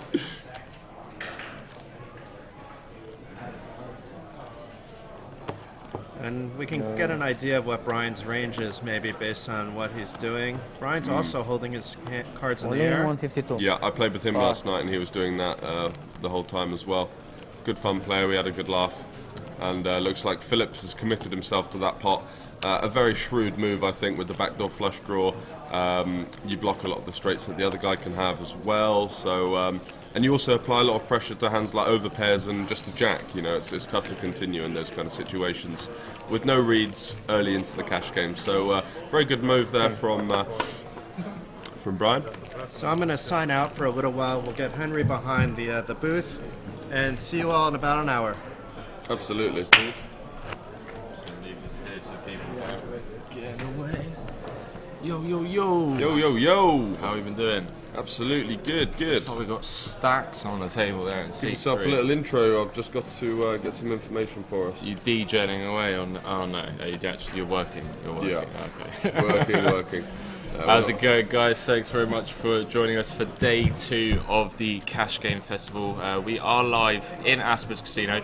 It's actually like the first stop where you and I properly introduced ourselves to the Cash Game Festival. So there's a little bit of this place that you know, it's in the heart there. You know? It is, yeah. It feels sort of like this was our original Cash Game Festival. Yeah. They threw us a bone, really, didn't they? They saw our energy, and we really loved to be a part of it. And yeah, we got the chance to jump in for the first Cash Game Festival for us in here about 6 months ago. And some good news is that we're going to be much more part of the furniture going forward. So it'll be looking forward to seeing you guys in the mix at following festivals as well. So some decent action so far. Doesn't seem to be too tight. There's been 2, 3, 4 players in every pot. Yeah, I mean, Edgar's cool here from the big blind is Spewy with a limper. Not happy when if you're closing the action, I don't mind it, but I think yesterday we saw a lot of players get in trouble with these type of hands. Ambitious, and the only thing that's really going for you is the nut flush draw, and you've also got one blocker already. Exactly. So I mean, much better if the 5 or 6 was a spade here. Give them a few more options post flop. Just really tricky to navigate, and the lower kind of rundown 8x hands with the nut flush draw, they're going to be tougher to play because a lot of the time when you get a straight, your straight's going to be dominated by someone else who's got a better rundown. So yeah, I agree with that. Closing the action, flick it in, let's play some post flop. With the action unclosed in a game like PLO where limp sort of traps are so frequent. Not my favourite. Does manage to get lucky though with the ace on the river. I don't know what that lead on the turn was all about with just a pair of 6s. He does manage to get there. He's most likely going to check. Philip's going to be haste for life on that river. Philip going to go for it. Looks like a bluff here. I like it. I like it. I think he senses how weak Edgar's is here, and it's going to be very tough for Edgar's to actually call this off. And block some combos like King Queen and Ace King and that kind of stuff as well with his 2 kings. So you see, this is the kind of spots you get yourself into when you play such a weak hand as Edgar's has. It's going to be really tricky against a player that's made a very good adjustment there and realised where he was in the hand that actually wasn't a good card for him, but maybe he would not get his opponent to call with just the naked ace. And yeah, thought that one through very well. Very well played there. And looks like Ginge Cobra in the chat saying Evelyn Gents will be down tomorrow for the night. Fantastic. Come and let yourself known. Let us know who you are on Twitch chat. Come and join us. Come and say hello. I'm sure we will be having a few drinks in between streams as usual, mingling with everyone at the Cash Game Festival. Yeah. And yeah, if you let us know in advance as well, we do kind of take reservations, if you want to say, as per, to get people into the commentary booth. But yeah, obviously just come and let yourself know and we'll try and sort it out for you. Exactly, Henry. Feel free to drop us a whisper or just let us know what your availability is. We've had some requests for Dealer's Choice games as well, so I'm quite excited about the future. We can maybe get some of the more obscure games like Raz and stuff like that on the stream. Raz, wow, I'd love that. It'd be awesome, wouldn't it? It would be. Just to mix it up a little bit. We could even do like a fun stream where you play for very low stakes, like and horse or something. Yeah, just and like we're both playing as well. That would be fun. A round of stud, a round of Raz. Yep. And I think the great thing we could do is if people didn't actually even understand the game, you know, just like everyone's sitting down with like £100 or something and just trying out these new games for a bit of fun. It would be amazing, wouldn't it? Someone gets the showdown in Raz with like King High thinking it's good and like, no mate, come on, that's not how you're thinking of stud, not Raz. Yeah, exactly. That's the genius thing when you're playing 8 game and they've forgotten that it was stud last time and now they're just getting it in with trips or something. Clicking it back with like with a jack low and you're like, mate, I've got like 8, 6, 5, 4, 3, you know. Yeah, guys, you should really check out some mixed game tournaments online. That's, I think, where the most value is at the moment with, as I was saying earlier, Hold'em being so competitive. Just a couple of players in the chat making some comments. Completely agree. Philip is schooling the table. Played from some excellent PLO. Aggression is key in this kind of nut-heavy kind of game because people do tend to tiptoe around if they've not got a lock on the hand, as it were, and you can put people in some tough spots. Philip Super Aggro, Modric14 says, thanks very much Modric14 and Mackerel for joining the chat. Let us know your poker backgrounds, what you wanted to see from us today. And Kevin just picks that one up, fairly uncontested kind of pot. 82 in the middle, going his way. And it's always nice to see our friend Irish Kev pull in a pot. We always see a lot of this, you know, stabbing flop and then check turn, check river type hands, especially in these lower stake PLO games, whereas in the past where we've done streams on higher PLOs like 510, 1025, there's, I don't want to sound horrible, you know, but there's a lot more thought process goes behind it. Multi-street aggression you see as well, not with hands that aren't necessarily nut draws or nutted kind of hands. You see people, as we were saying, because it's really tough to face aggression in PLO unless you've got a big chunk of the board, and most of the times you just won't. So. And don't get me wrong, some of these guys can play a lot higher. We saw, do you remember that hand that Kevin bluffed with in Bratislava with the 9 blockers? Yeah, that was fantastic. Like 1.5k in the middle. He knew he blocked everything that he needed to block for his opponents to call. He just ripped it in with like 1k with a 1k stack and took it down. Absolutely fearless. So he definitely can play higher stakes, and I believe Duncan is also good. But it looks like you've got a couple of a few bits of just going to get the info up for us today. We'll see Kevin Malone in seat 7 is a Cash Game Festival regular. He's become part of the family. I was going to say brotherhood / sisterhood, you know, but he's always lurking around the bar area and the poker tables with us and just having a laugh. I think he's been here since last week playing, and I know that a couple of his friends are going to be coming down later on in the week. Duncan, who we've already seen on yesterday's streams, very competent player. I believe he is a computer analyst or something like those. I know he works within the tech industry. A software developer I've got, and he is a British Australian, so currently resides in the UK. I was talking to him in quite some depth last time about things like cryptocurrency and some other kind of key areas of basically being a 9-to-5 dodger, you know, like looking for those little investments and stuff like that. And I think he's seems like a shrewd, all-round kind of guy. So yeah, very interesting person to chat to, and just another one of the sort of people that you can come across at the Cash Game Festival. There, it really is. Most people, I know my mum, for example, she thinks that poker is a degenerate kind of activity, when in actual fact, there's a lot of sharp minds and some very intelligent people that I've met on my travels, and I'm sure you have as well, Henry. Most definitely have. And George, like you said, you know, with things like parents talking about degenerate activities in poker,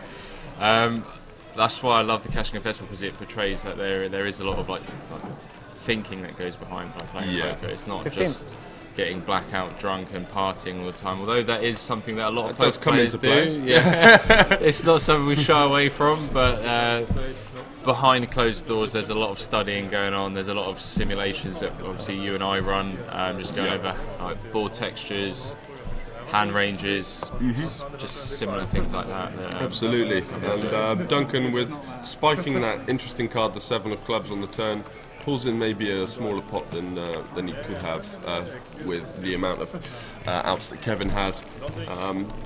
But hey ho. How long will the stream go on for? So we do 2.5 hour streams. Yeah. So the first one 6 till 8:30, and then we're going to be going from 8:30 till about midnight or so, isn't it? It's quite late. Well, we're going to have a dinner break of about half hour, and then we'll be back from 9 PM, I believe. Until 11:30, 12. The later stream tends to go on a bit later because we don't need to have a break and wait for the next one. It can just carry on as such.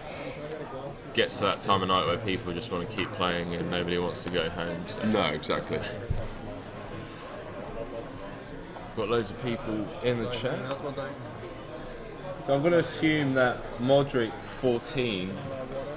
I don't know if that's like a troll because Modric plays for Croatia, but look, we'll let you off.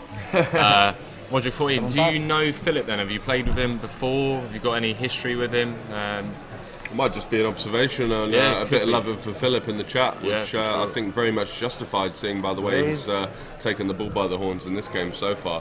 And it just shows you don't even need to be that deep stacked to put people under a lot of pressure in PLO. People tend to announce their hand a lot more regularly than you would in Hold'em. In Hold'em, if you've got like a set on a fairly dry board, it seems mandatory to slow play, whereas in PLO, people can still worry about some sort of gut shot, straight draw, backdoor flush draw, you know. There's people just seem to want to protect their hand a lot more. So if you do get called in spots where you've bet on the flop, oftentimes if a card that doesn't really change the board texture too much comes out, you can kind of go for another bomb and expect to get a lot of folds that way. For sure, and there aren't many safe turn cards. Well, exactly. I mean, look at a board as wet as this. You know, Brian's managed to flop himself top pair with the nut flush draw. Philip's had a complete whiff, and Duncan's got himself an overpair, which, as someone that's new to PLO, may overplay this kind of hand. But really, you'd be looking for at least a premium backdoor flush draw / backdoor draw to be in there with just a naked overpair. Sure. So good takedown from Brian there, and he gets himself up to £433. Did we find out roughly who started on Mox? I'm seeing some very deep stacks. Yeah, it was a bit of a mix. Edgar was in for the 200, I know. I think Isaac was the same. Okay. Duncan, 300. I think he's lost a couple of pots. Not sure about Philip. And David and Kevin, I think as Brian as well, were both all in for the max. 500. Yeah. So we've got some Isaac Levin in the chat. Rangutang, is that a good friend of yours? If you've got a poker background together, let us know. You're going to see a couple of 32 red patches. We've got 3 players playing on behalf of 32 red, 4 players actually, with Philip in the mix as well.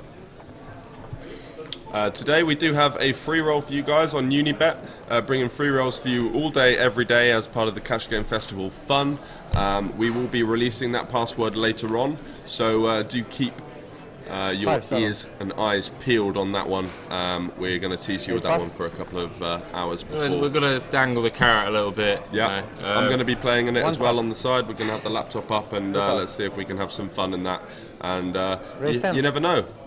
Nothing to do. All you need to do is sign yourself up to unibet.com/poker. Get yourself that free account. You don't even need to download the software. You can just play on the browser if need be. If you're sneakily playing in the background at work, it's perfect for that because they might detect you downloading the software but not playing on the browser.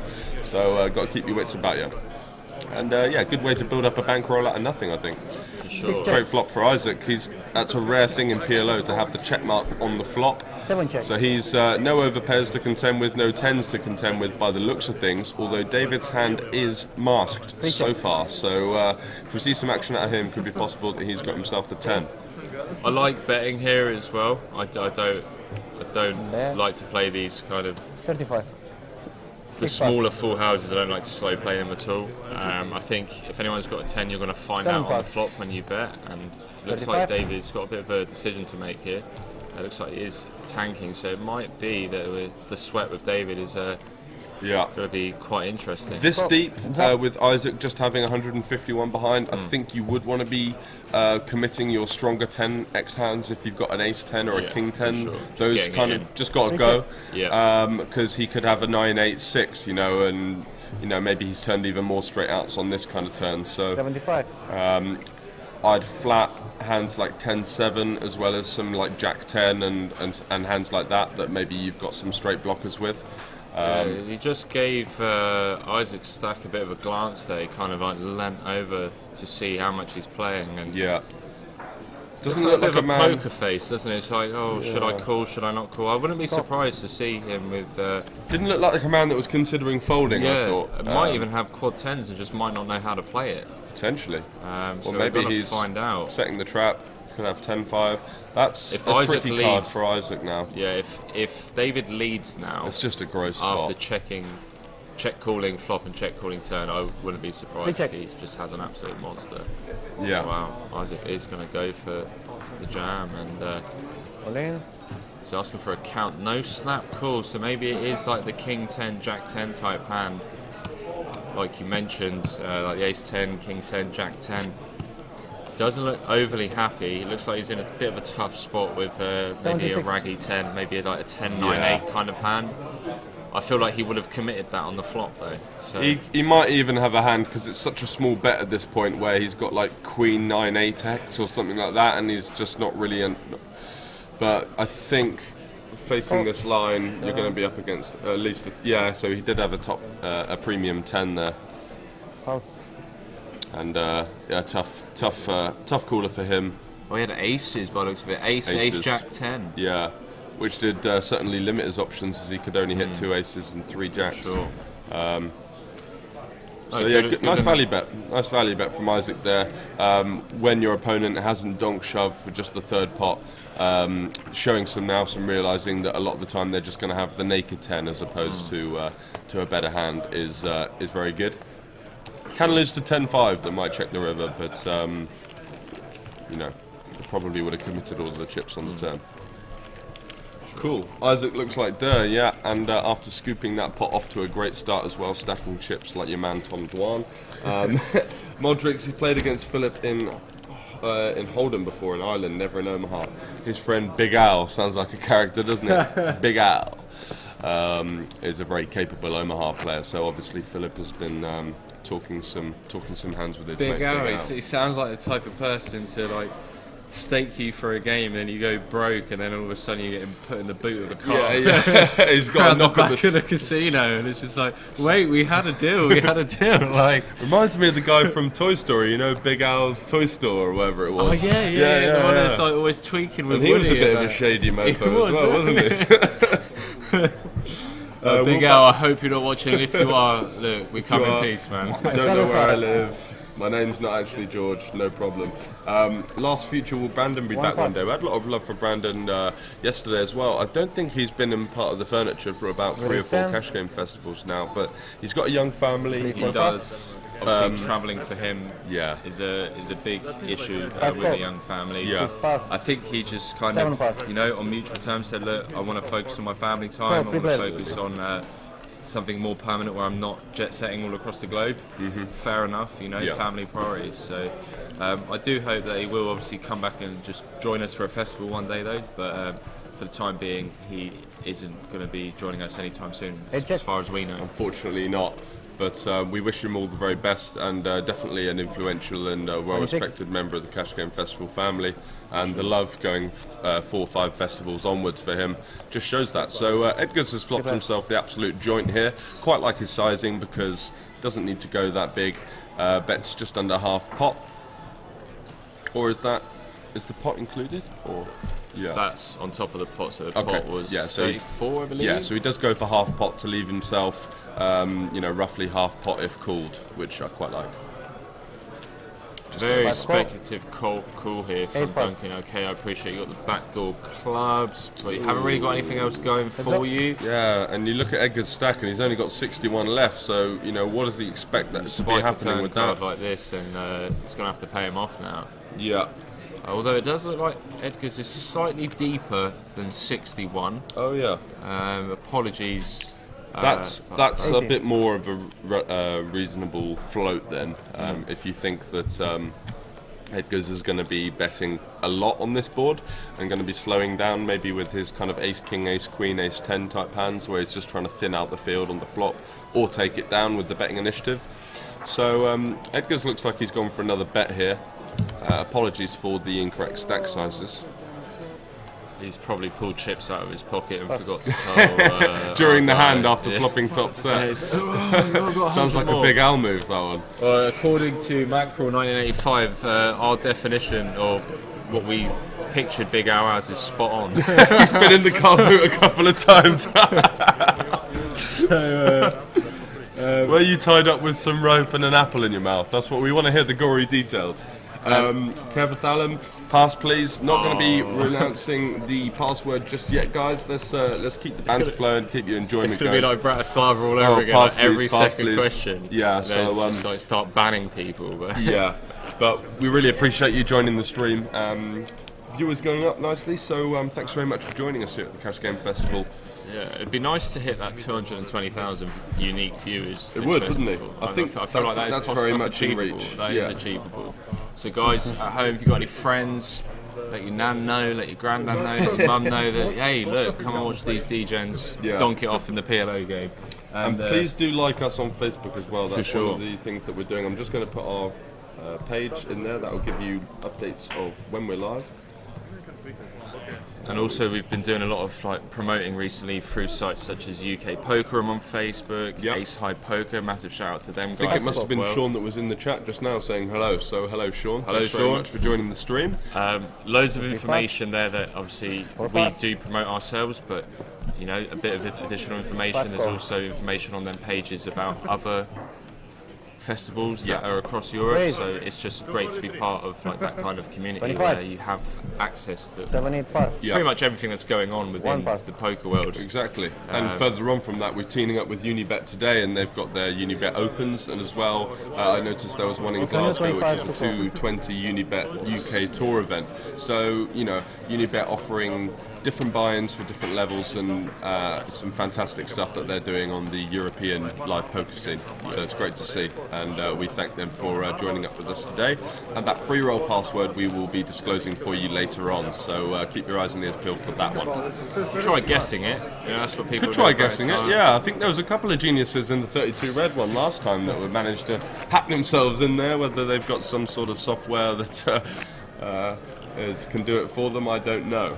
But no probs that have been releasing as they're 140 already regged.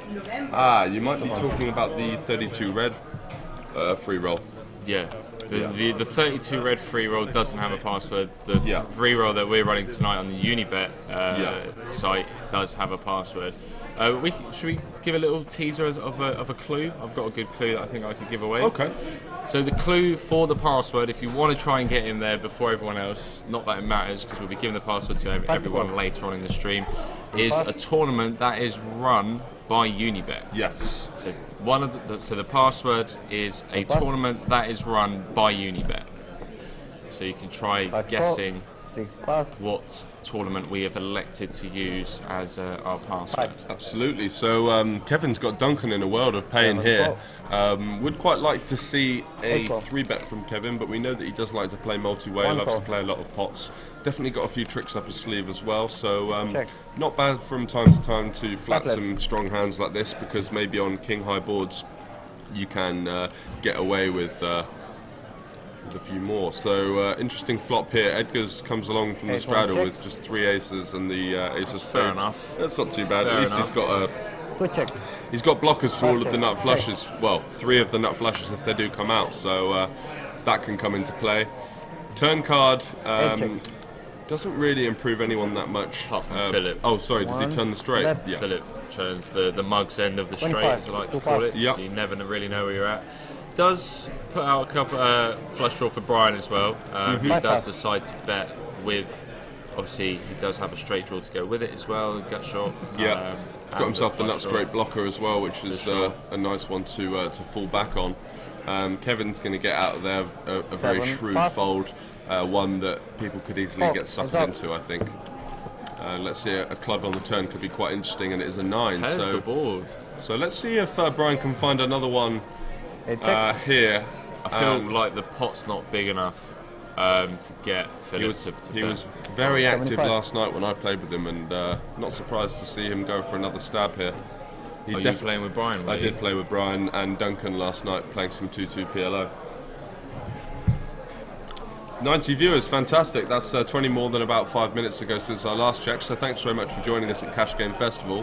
While Philip mulls over this tough spot, absolutely. The flush comes in, the full house comes in, he's got the worst end of the straight. I don't think that's too relevant because he's not going to expect his opponent to bet King 10 for value on that river, I don't think. But, you know, lo and behold, he's very far down in the kind of hands that he could have in that spot, so it's okay to let hands like that go from time to time. I think if you pay off that spot 100% of the times, you're probably going to be losing money, I think. I'd like to say, I think it's one we'd have to run by our good friend Andy, but I'd like to see him calling about 15 to 20% of the time there. I think you have to balance it. Low frequency, just to make sure that you're not getting completely run over by some missed straight draws and stuff. Or even a hand like he had where or like Queen Jack that turned 2 pair, like hands like with that. a flush draw. Yeah, nice. I'm just going to grab myself a drink. You okay to take over the race? For sure. Could what are you grabbing? Just a water and a coffee. Go on. Yeah, I'll have the same, please. Could I have a latte, please, buddy? So, guys, those of you who are just tuning in, we are going to be holding a free roll at 8:30 p.m. UK time on Unibet, who have been a sponsor of ours now for quite some time, for quite a few stops.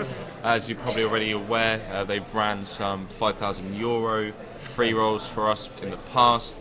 We've got big free rolls coming up later on this week where you can actually win yourself packages to future Cash Game Festival stops. They normally include hotel, flights, like normally €500 or £500 staking money. So get yourself registered on our sponsors' sites, such as 32 Red, such as Unibet. If you haven't already got yourself an account, you do not need to deposit any money to open one and to take part in the free rolls that we run.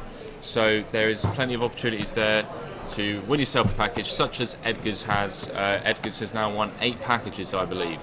So 8 times 1,500. He's won himself £12,000 worth of packages over the last year. Let's jump in back into the action here. Top set for Brian. 4 check, 5 check. And that is pretty much it, really. Oh, bottom set for Philip. Now, this could be trouble. I didn't see Philip's hand down in the right-hand corner. This is the problem with these types of hands. Ace, King, Deuce, Deuce. He doesn't have a flush draw. And he is going to be in a world of pain here if Brian does decide to pump it up, which it looks like he's going to. Bumps it up to 130. No one with a flush draw and no one with an open-ended straight draw, so it should be fairly easy to get away from. And now Philip with 197 behind, already 202 in the pot. Let's see what he does here. He does have the Ace of Diamonds blocker as well. It looks like I thought he was going to fold there, but no, he is going with it. Brian going to be beating him to the pot. Getting it, and we do have, I believe, our biggest pot of the night so far. Philip drawing to running aces, and Brian gets the check mark on the turn as Philip looking for a deuce only. And yeah, it looks like I thought Brian tabled something else then. King, what? I don't know why that King 7 is there. But he tabled the King 7, Jack Jack. Better part is what is GTO and why is it you? Guys, for those of you who haven't checked out Better Part stream, type his name in on Twitch, give the guy a follow, send him some love from the Cash Game Festival. He absolutely crushes people in the PLO streets online, plays very high stakes, 2-5, 5-10, and even higher sometimes if the games are worth it. And he is going to be joining us tomorrow for on our feature table for the 5-10 game, I believe. So we'll obviously get the chance to rinse him in the chat, as he seems to be trolling us so well. And no problems. Thought it had been released, seeing as there are 140 people already registered. Yeah, Kev, I believe that is the 32 red free roll that is being run today as well. But obviously we also have the Unibet free roll starting at 8:30 p.m. UK time. So guys, once again, Ben apart in the chat there. What is GTO and why is it you? I don't know what GTO is. I don't know. Apparently it's something about game theory, but I'm not that kind of player, especially in PLO. And also I don't know what I'm talking about in PLO as well. So maybe you should have come down here, Ben. Instead of needling me in the chat, you could have come and sat right next to me and George and given your professional insight as to what players should be doing in these spots. But you decided to stay at home and play 5-10 online and brag about making 12k over 3 sessions. You know, anyone can do that. Anyone can do that. George just mulling over the tennis by the looks of it. Is it the tennis or golf? Bit of golf. Always got action. George, obviously, with the background that he has in sports betting, always looking for that extra bit of edge. That's it. I think that might be mine. Oh, really? Yeah. What have you gone for? The Americano? Yeah. Oh, this looks like an Americano. Yeah, and that looks like a frothy latte. So we're in there, boys. Stuff. Okay, there you go. Yeah, so no alcohol today, guys. No alcohol, guys. We're gonna have a day off. Got a little bit loose for the England game yesterday. The Heinekens were flowing, the tears were flowing, the heartbreak was horrible yet unavoidable. So absolutely missed a bit of a cooler. Top really? set versus bottom set, €500 pot. And yeah, it's fairly standard stuff. Fairly wet board, Jack 5 deuce, 2 diamonds, and after checking his top set and bottom set betting out to repotting it, the chips eventually went in the middle. Tough one there. And is that password, please, again? Oh my god, it's like Bratislava 2.0. RS5 Capro won't be releasing that password for the Unibet free roll today. You can get yourself in on our 32 red. Not a problem. This. So Brian flopping middle set with the gut shot and the flush draw. Edgar's with the overpair and the king high flush draw. Brian, wow, flopping the goods twice in a row, back-to-back pots. He could scoop himself another massive pot here. Edgar's also got the backdoor quad draw with the 5. Backdoor quad draw, and that's the nut flush for Edgar's, and that's still the nut flush. Edgar's, how do you... Happy days. Estonian Jesus in the building. Hey then, bro. Poker ambassador. You got to come and join us for 10 minutes? I can jump in for a bit. Absolutely, man. You play PLO much? I'm playing 6-card PLO at the moment. You need to help us out because we don't know what the fuck we're talking about. We're just trying. Grinding the cash games last night. How did you finish up? It was good. I called one guy. He had aces. I flopped the set. Yeah. So won like 150 bigs. Nice. Something like that. So lovely stuff. lucky there. What time did you finish? I think I saw you till about 4 a.m. No. I think it was 2:30 when the game suddenly died. It was, there was a lot of action. New players jumped in. There's like 500 bigs play going on. Wow. And 2 massive stacks busted like in 5 minutes. Yeah. And then suddenly there was 4 of us left. 3 of those guys went walking off for cigarettes, and I was like, what happened now? Yeah. So anyway, the game died, and I was on the waiting list for the other game, but I was so tired because I traveled here yesterday.